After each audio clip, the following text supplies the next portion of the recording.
Hi, my name's Mel and welcome back to my YouTube channel Bookish Brummy. Today we're going to talk about what I plan to read in October, which is, I don't normally create a to be read list in any given month, if I'm honest. I know a lot of YouTubers do, but I'm a mood reader, so if I set myself a list of things to read, I'm probably just going to ignore it and then read what I feel like reading, and I have enough books in my collection to be able to mood read on a monthly basis as I wish. However, when it comes to October, I've been planning October for quite a while because the Halloween season is just my favourite season. I just really like how cosy it starts to get, all the change of all the colours outside. It's a really nice time to run in as well because it's not too hot and it's not too cold, and it's just nice, you know, before winter hits. So yeah, I look forward to this time of the year, and I've been thinking about what kind of spooky reads I would like to have for October. And again, that's not normally something I usually think about, but because I found Stephen King, it seemed like I should honour Stephen King by reading some of his classics during this month. However, it's not just Stephen King, there's actually quite a few other books on this pile that I've spent months curating that I'm going to attempt to read in this month. Now, today's the 1st of October. I did start the first book last night, because I just didn't have another book that I was reading at the time, and I didn't want to start something new and then that interfere with the amount of time that I had to read in October. So yeah, let's get into it. What is it that I'm planning to read?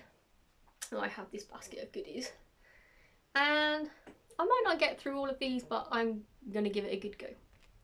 So the first book that we're going to read is Stephen King's It. I bought this a couple of months ago and I've been saving it for October. I've been really looking forward to reading it. This is the one that I actually started last night.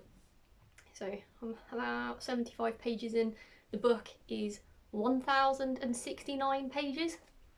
So it is massive, and I'm really hoping this is going to keep me occupied for about a week.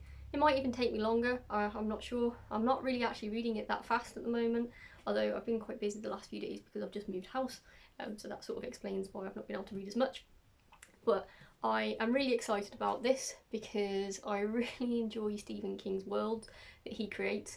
So the thought that I've got like a whole week of this, at least, it just makes me really, really happy. I'm not scared of a big book. I'm really looking forward to this.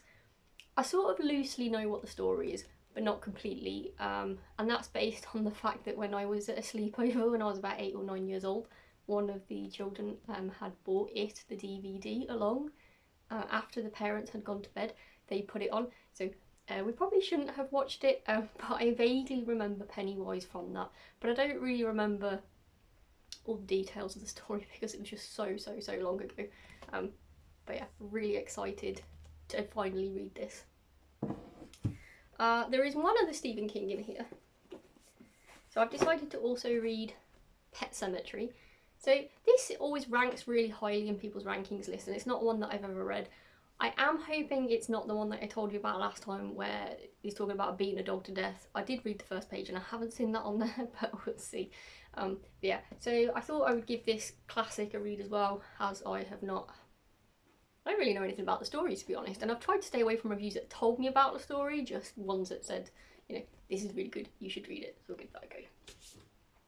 So what else I'm sort of intending on this list? I did say in the video before that I have The Fall of the House at Usher by Edgar Allan Poe, this short story book, and I'm sort of slowly making my way through that. I've been reading this for maybe 2.5 months now. Anyway, I don't feel like I'm making that much progress because I sort of end up reading another book, and then I get so involved in that book, and then I sort of pick up the next book, and I don't often think, oh yeah, read a short story from here before I pick up the next book. So I really like to read at least 4 of the short stories from here.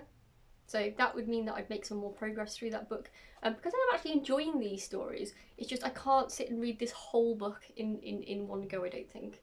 When it comes to short stories, I kind of like to digest them a little bit. So if I had to try and read like 15 in a row, I think that might be a bit much. So the other book that I plan to read for this month is actually one by a guy called Joe Hill, and it's called Heart-Shaped Box. Now, Joe Hill is actually Stephen King's son. Now, I never heard of him before, except for the other month, Goldsboro has got Joe Hill's new book, King's Sorrow, for their subscription box, which is going to be for this month, October. So I will be receiving that, but often I don't receive that subscription until midway through the month, and maybe closer to the end. And that is a beast. That one in itself is like nearly 900 pages. And I thought it might be a little bit much trying to read that one and it, which is over 1,000 pages, in October, and I might not be able to get through any of the other books that I'd like to.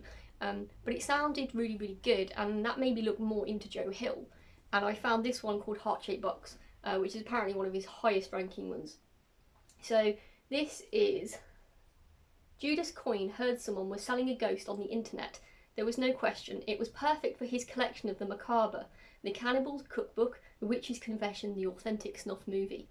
And as an ageing death metal rock god, buying a poltergeist almost qualifies as a business expense.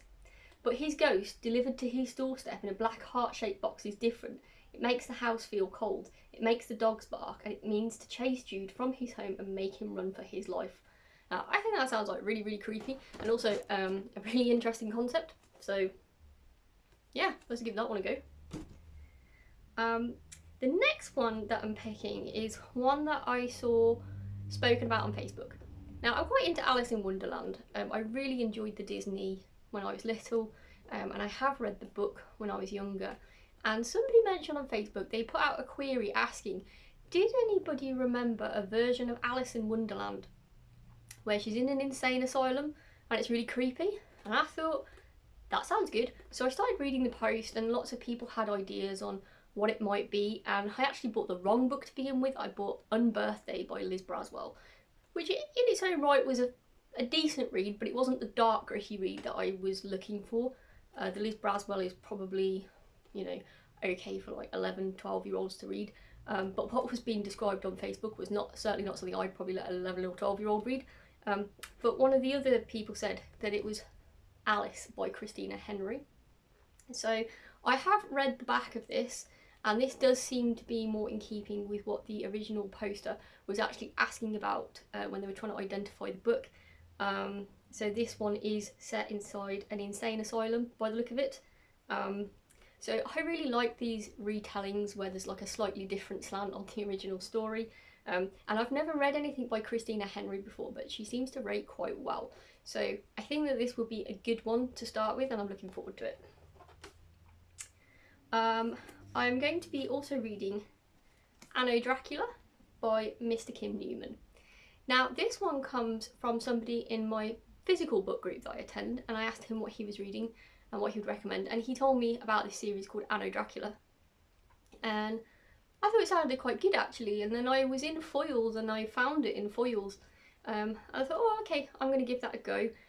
So generally the premise is, in this particular one, is that in 1888, when Queen Victoria has remarried, taking as her new consort the Wallachian prince infamously known as Count Dracula, his polluted bloodline spreads through London as its citizens increasingly choose to become vampires. I think that sounds like quite an interesting take on a vampire story, and I really do like a vampire story, as you can probably tell by... What have I got in here that's vampire? Actually, I don't think the one that I've got that's vampire has been spoken about yet. No, it hasn't. You'll see it in the next one.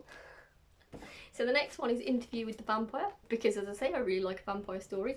Interview with the Vampire is by Anne Rice. It's quite an old classic. I've never read it yet, but I have watched the film multiple times, and I watched it this last weekend in preparation for reading this.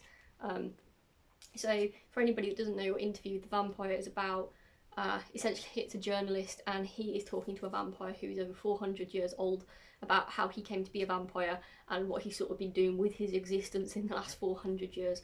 And it's a really, really interesting concept. The film is really old, but it's still a classic. It's really, really good. Brad Pitt and Keanu Reeves and Kirsten Dunst, I think, when she's like about 12 years old. So that's how long ago it was filmed. But it still looks really good on TV when you watch it. So I'd recommend you watch the film, and maybe some of you can recommend whether or not I want to be reading the book. I think I do. I'm looking forward to it.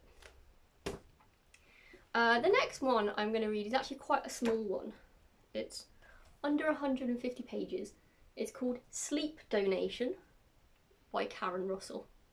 And I actually saw this the other day, and it caught my attention, and it was never meant to be on my reading list, and I thought that the concept sounded really, really good. And because it's quite small, I thought I can probably fit that in, and it might be a nice little break from some of the bigger ones. But here it says on the back that an epidemic of insomnia has left America crippled with exhaustion. Thankfully, the Slumber Corps Agency provides a lifeline transfusing sleep to sufferers from healthy volunteers.